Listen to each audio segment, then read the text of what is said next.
ఓం తత్సత్. 5162వ భగవద్గీతా శాస్త్ర వార్షికోత్సవాన్ని ఘనంగా మనం నిర్వహించుకుంటున్నాం. ఆ సందర్భంగా ఇక్కడ మనం సమావేశమయ్యాం. మనుధర్మశాస్త్రాన్ని నేను అధ్యయనం చేస్తున్నటువంటి విద్యార్థిని. మహాశైలారా, ఎవరి గ్రంథం గురించి వారు విశేషంగా మాట్లాడుకోవటం అనేది సంప్రదాయం. ఆ సంప్రదాయానికి భిన్నంగా ఈరోజు ఒక ముస్లింగా ఉన్నటువంటి నేను భగవద్గీతా శాస్త్ర విశిష్టతను మీతో పంచుకునేటువంటి మహద్భాగ్యం నాకు లభించినందుకు నేను సంతోషిస్తున్నాను. నేను ఖురాన్ గ్రంథాన్ని చదివేటువంటి 2 రకాల వ్యక్తులు ఉంటారు. అందులో నేను మొదటి వ్యక్తిని. మొదటి రకం అరబీ భాషలో ఉన్న గ్రంథాన్ని అర్ధరహితంగా శ్రావ్యంగా చదువుతూ వీణులు విందుగా ఆనందపడేటువంటి వర్గం. దాని అర్థాలు పరమార్థాలు ఏమీ వాళ్లకు తెలియవు. ఇది ఒక రకం అండి. చదివేటువంటి వారు వీరిని నేను 2వ స్థానంలో పెడుతున్నాను. దానికంటే ముందు రకం ఎవరంటే వారు అరబీ భాషలో చదివి తమ మాతృభాషలో, అది తెలుగు కానీ ఉర్దూ కానీ లేక హిందీ కానీ ఇంగ్లీష్ కానీ ఏదైనా భాషలో దాని అర్ధసహితంగా చదివేవారు. ఇది మొదటి రకం. రెండవ వారు కేవలం అర్ధరహితంగా చదివేవారు. నేను మొదటి వర్గంలో ఉన్నాను కాబట్టి ఈరోజు భగవద్గీతా శాస్త్రాన్ని కూడా ఒక విశ్వజనీన సార్వకాలిక సందేశమిచ్చేటువంటి బృహత్తర మహత్తర మరియు దివ్య భవ్యమైన గ్రంథంగా విశ్వసిస్తున్నాను.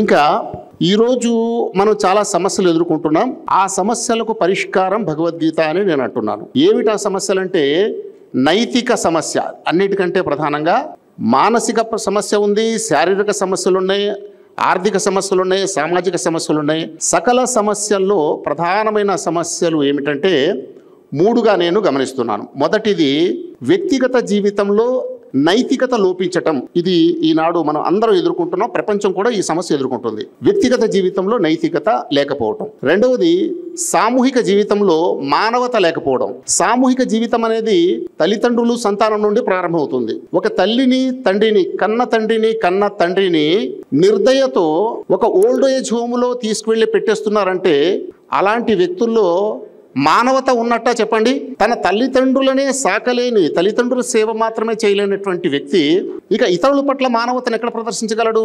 ఇది ఒక లోపం ఈరోజు మనం చూస్తున్నాం. అంటే మానవతారాహిత్యం. మూడవది ఐక్యతారాహిత్యం. ఈరోజు భార్యాభర్తల మధ్య, సంతానం తల్లిదండ్రుల మధ్య, అన్నా చెల్లెళ్ళు, అక్కా చెల్లెళ్ళు, బంధుమిత్రుల మధ్య కూడా ఐక్యత రాహిత్యం చూస్తున్నాం. కులాల మధ్య, మతాల్లో ఉపవర్గాలు చాలా ఉన్నాయి. వాటి మధ్య కూడా మనం అనైక్యత చూస్తున్నాం. ఈరోజు హిందువులు ముస్లింలు కలిసి ఉండలేరు, క్రైస్తవులు వాళ్ళు కలిసి ఉండలేరు అంటున్నారు. పోనీ క్రైస్తవులు కలిసి ఉండగలుగుతున్నారా? వారిలో డిస్ప్యూట్ లేదండి.